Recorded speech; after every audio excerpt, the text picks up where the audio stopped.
મિત્રો માવા વગર, ચાસણી વગર કે દૂધ વગર ઘરમાં રાખેલી ફક્ત 3 વસ્તુથી આટલા ટેસ્ટી તમે પેડા નહીં જ બનાવ્યા હોય. ચાલો જોઈ લઈએ કે કેવા બન્યા છે. તો મિત્રો હું તમને તોડીને બતાવું તો તમે જોઈ શકો છો. અરે વાહ ફ્રેન્ડ્સ, ખરેખર સુપર્બ આનો દેખાવ છે. નોર્મલી આપણે પેડા ખાતા હોઈએ છીએ એના કરતાં પણ આ વધુ ટેસ્ટી લાગે છે. આનો જે ટેસ્ટ છે એ સૂતર ફેણી જેવો લાગે છે મિત્રો. ખરેખર ભલે એનો દેખાવ સૂતર ફેણી જેવો નથી, બટ આનો જે ટેસ્ટ છે ખરેખર સૂતર ફેણી જેવો જ લાગે છે. તો ચાલો બનાવી લઈએ સરસ મજાની આની નવી રેસીપી. તમે આને પેડાની જગ્યાએ મીઠાઈ પણ કહી શકો છો. તો સૌથી પહેલા આપણે એક પહોળું વાસણ લઈશું અને જે ગેસની ફ્લેમ છે શરૂઆતમાં તમારે ફાસ્ટ રાખવાની.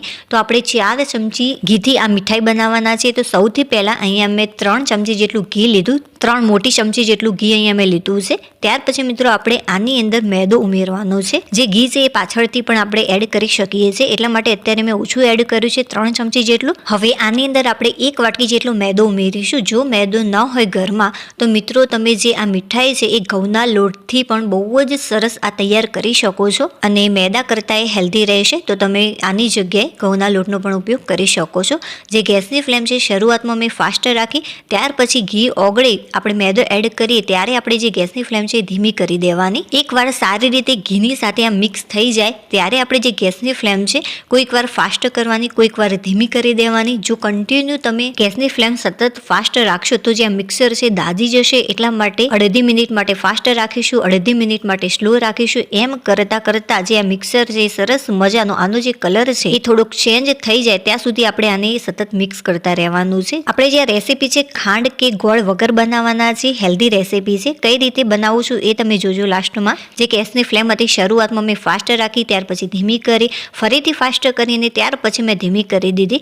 હવે હું આની અંદર 1 ચમચી જેટલું ઘી ફરીથી એડ કરું છું. ટોટલ મેં 1 વાટકી જેટલો જો મેદો હોય તો 4 મોટી ચમચી જેટલું આપણે ઘી ઉમેરીશું. આટલું ઇનફ છે, આનાથી વધારે ઉમેરવાની કોઈ જરૂરિયાત નથી. મિત્રો અગાઉ કહ્યું તેમ 15 વર્ષનો મારો રેસીપીમાં અનુભવ છે નવી નવી વાનગીઓ બનાવવાનો. કલર્સ ગુજરાતી જે ચેનલ છે એની અંદર જે રસોઈ શો આવે છે એની અંદર પણ હું 2 વાર આવેલી છું. મિત્રો આની અંદર ગાંઠા ન પડે એનું ધ્યાન રાખવાનું. બસ આ રીતે આને પ્રેસ કરતા દબાવવાનું કે જેથી ગાંઠા ન રહે અને જે આપણું આ મિક્સર છે સરસ મજાનું લાસ્ટમાં સ્મૂથ થઈ જાય. જ્યારે આ કૂક થશે ત્યારે તમે મિત્રો જોશો તો આનો થોડોક જ કલર ચેન્જ થઈ ગયો હશે.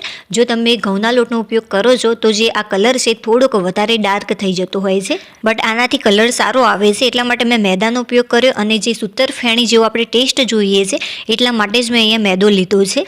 જ્યારે પણ તમે ગેસની ફ્લેમ ફાસ્ટ કરો છો ત્યારે સતત આ રીતે મિક્સ કરતા રહેવું અને ધીમી રાખો છો તો ધીરે ધીરે મિક્સ કરશો તો પણ ચાલશે. એની અંદર સમય થોડોક વધુ લાગી જતો હોય છે, એટલા માટે મેં જે ગેસની ફ્લેમ છે થોડી વાર ફાસ્ટ અને થોડી વાર સ્લો કરી અને સરસ મજાનું મિક્સર આ રીતે શેકું છું. તો મિત્રો આને મારે શેકતા 4 મિનિટ જેટલો સમય લાગ્યો છે. 4 મિનિટ પછી તમે જોશો તો જે આ મિક્સર છે એ સરસ મજાનું સ્મૂથ થઈ જાય છે. કેટલી મિનિટમાં તૈયાર થશે એ તમે ગેસની ફ્લેમ કેવી રાખો છો એના પર ડિપેન્ડ કરે છે. જો એકદમ સ્લો તાપે તમે આ રેસીપી બનાવશો તો 7 થી 8 મિનિટ જેટલો પણ સમય લાગી જતો હોય છે. જો તમારે કોઈ ઉતાવળ ન હોય તો તમે શાંતિથી એકદમ ધીમા તાપે પણ આ પ્રોપર રીતે બનાવી શકો છો. બટ 4 થી 5 મિનિટની અંદર આ પરફેક્ટ શેકાઈ ગયું છે. તમે જોઈ શકો છો સરસ મજાનું સ્મૂથ થઈ ગયું. હવે મિત્રો જે ગેસની ફ્લેમ છે આપણે બંધ કરી દઈશું. બંધ કર્યા પછી પણ આ મિક્સરને અડધી મિનિટ માટે આપણે આ રીતે સતત મિક્સ કરતા રહેવાનું. મિક્સર આપણું પરફેક્ટ રીતે કૂક થઈ ગયું છે. હવે આપણે કોઈ પણ એક વાસણ લઈશું અને તેની અંદર આ મિક્સરને નીકાળી લઈશું. ગોળ કે ખાંડ વગર આને આપણે કઈ રીતે ટેસ્ટી મતલબ કે ગળી બનાવી શકીએ છીએ ચાલો જોઈ લઈએ. આ રીતે મિત્રો જ્યારે પણ આપણે કોઈ બાઉલની અંદર લઈએ છીએ ત્યારે આને આ રીતે મિક્સ કરતા રહેવાનું કે જેથી જે આ મિક્સર છે ઝડપથી ઠંડુ પડી જાય. જો ગરમ મિક્સરની અંદર તમે કંઈ પણ ઉમેરશો પેડાની જગ્યાએ બરફી થઈ જશે, એટલા માટે તમારે ઠારીને આને કરવું પડશે. તો બિલકુલ પણ ગરમ મિક્સરની અંદર આપણે આ નહીં ઉમેરીએ. થોડુંક ઠંડુ થાય, હાથથી આપણે ટચ કરી શકીએ એટલું આ મિક્સર ઠંડુ હોવું જોઈએ. બહુ જ વધારે પડતું પણ ઠંડુ નથી કરી દેવાનું. હાથમાં લઈ અને થોડુંક ગરમ લાગે બસ ત્યાં સુધી આપણે આને ઠંડુ કરી લઈશું. ચાલો હવે આ ઠંડુ થાય છે ત્યાં સુધી આપણે આગળની પ્રોસેસ જોઈ લઈએ. હવે આપણે લઈશું એક મિક્સર જાર. મિત્રો જે ખાંડ છે એ ઝેરી છે તો ખાંડનો ઉપયોગ ઓછો કરવો. ચાલો સૌથી પહેલા તો આપણે આની અંદર ઇલાયચી એડ કરીશું. તો 6 થી 7 આપણે નંગ જેટલી ઇલાયચી એડ કરી છે અને 1 વાટકી જેટલી સાકર એડ કરી છે. ઘણા લોકોનું એમ થતું હશે કે સાકર અને ખાંડમાં શું ફરક છે? તો મિત્રો ઘણો ફરક છે. ખાંડ એ શરીર માટે બહુ જ હાનિકારક છે, જ્યારે જે સાકર છે મિત્રો એ ઉનાળામાં ખાસ ખાસ કરીને ખાવી જ જોઈએ, કેમ કે સાકરના કારણે હાથ પગની જે બળતરા હોય છે એ દૂર થતી હોય છે. આમ ઉનાળામાં સાકર ખાવાથી એ લાભદાયી બની રહી છે. ચાલો હવે આપણે આને સારી રીતે ક્રશ કરી લઈશું. અત્યારે મિત્રો મેં 1 વાટકી જેટલી સાકર લીધી. અત્યારે આપણે 1 વાટકી જેટલી સાકર લીધી છે. બધી જ સાકર હું વાપરી નથી દેવાની, મતલબ કે બધી જ સાકરનો આપણે ઉપયોગ નથી કરવાનો અહીં. આને આપણે આ રીતે ફાઇન ક્રશ કરી લઈશું. તો મિત્રો આને મેં ફાઇન ક્રશ કરી લીધું છે. ચાલો હવે આપણે આગળની પ્રોસેસ જોઈ લઈએ. હાથમાં તમે આ રીતે ટચ કરશો તો આપણે જેવી બુરુ ખાંડ હોય છે એટલી કકરી આને નથી રાખવાની, થોડીક ફાઇન ક્રશ કરીશું તો આ પરફેક્ટ છે. હવે આપણે મિત્રો જોઈ લઈએ કે જે મિક્સર છે ઠંડુ થયું છે કે નહીં. તો હાથ વડે આપણે ટચ કરી શકીએ એટલું જે મિક્સર છે ઠંડુ થઈ ગયું. અને હા મિત્રો, મારી આ રેસીપી તમને થોડીક પણ પસંદ આવી હોય તો પ્લીઝ વિડીયોને લાઇક કરી દેજો, અને ચેનલ ઉપર નવા હોય તો ચેનલને સબસ્ક્રાઇબ ચોક્કસથી કરી દેજો કે જેથી મારા બધા જ નવા વિડીયો તમારી સાથે સૌથી પહેલાં આવી જશે. હવે આપણે જે ક્રશ કરી હતી સાકર અને ઇલાયચીનો ભૂકો એ એડ કરીશું. અડધી વાટકી જેટલો, બહુ વધારે એડ નથી કરવાનો. જો 4 ચમચી જેટલું ઘી હોય તો 1 વાટકી જેટલું મેદો અને અડધી વાટકી સાકર ઉમેરવાની. સાકરની જગ્યાએ તમે ખાંડ કે ગોળનો પણ ઉપયોગ કરી શકો છો આની અંદર.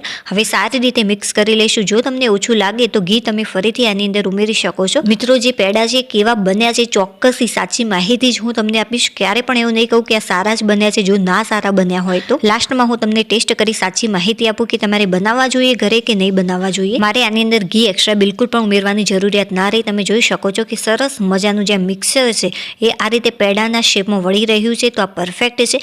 જો તમને એવું લાગે કે મિક્સર પેડાના શેપમાં નથી વળતું તો 1 થી 2 ચમચી જેટલું ઘી તમે ફરીથી આની અંદર એડ કરી શકો છો, બટ આટલું મને ઇનફ લાગ્યું. કોઈ પણ રેસીપી હોય મિત્રો આંખોથી ગમે તેવી સૌથી પહેલાં તો હોવી જોઈએ. ચાલો હવે પેડા કઈ રીતે પરફેક્ટ રીતે આપણે શેપ આપી શકીએ છીએ અને ઘરમાં રહેલી એક વસ્તુથી જ આપણે પેડાનો સરસ મજાનો શેપ આપી શકીએ છીએ. સૌથી પહેલાં હાથ વડે થોડું પ્રેસ કરી અને ગોળ શેપ બનાવી લેવો, અને ત્યાર પછી આંગળીની મદદથી તમે વિડીયોની અંદર જોઈ રહ્યા છો બસ એ જ રીતે તમારે પ્રેસ કરવાનું છે. તો બહુ જ સરસ પેડાનો શેપ આ રીતે બની જતો હોય છે. તમે આ રીતે પણ રાખી શકો છો, બટ આને વધુ સારા જો દેખાવા હોય તો તમારે શું કરવું જોઈએ, આની ઉપર છાશ કરવા માટેની જે ચાકી આવે છે બસ એના વડે આ રીતે થોડુંક પ્રેસ કરવાનું. તો તમે જોઈ શકો છો કે પ્રેસ કરવાથી સરસ મજાની ડિઝાઇન તૈયાર થઈ જાય છે. એકદમ પેડા જેવો જ આનો લુક છે. ચાલો ભાઈ આને હું તોડીને બતાવું કે કેવી બની છે આ રેસીપી. તો મિત્રો તમે જોઈ શકો છો કે સરસ મજાની એકદમ સોફ્ટ બની છે. જાણે આપણે માવાવાળા પેડા ખાતા હોઈએ છીએ બસ સેમ એવું જ એનું ટેક્સચર છે, અને આનો જે ટેસ્ટ છે સૂતરફેણી જેવો લાગે છે. ચાલો આનો હું ટેસ્ટ કરી લઉં. અરે વાહ ફ્રેન્ડ્સ, ખરેખર સુપર બન્યા છે. અને જે આ પેડા તૈયાર થયા ત્યારે મારા પાડોશીને આપ્યા તો ખરેખર એ ખુશ થઈ ગયા કે દિશા ખરેખર તે સુપર પેડા બનાવ્યા છે, સુપર મીઠાઈ છે આ. તો મિત્રો ચોક્કસથી બનાવજો, ઘરના બધા જ લોકો ખુશ થઈ જશે.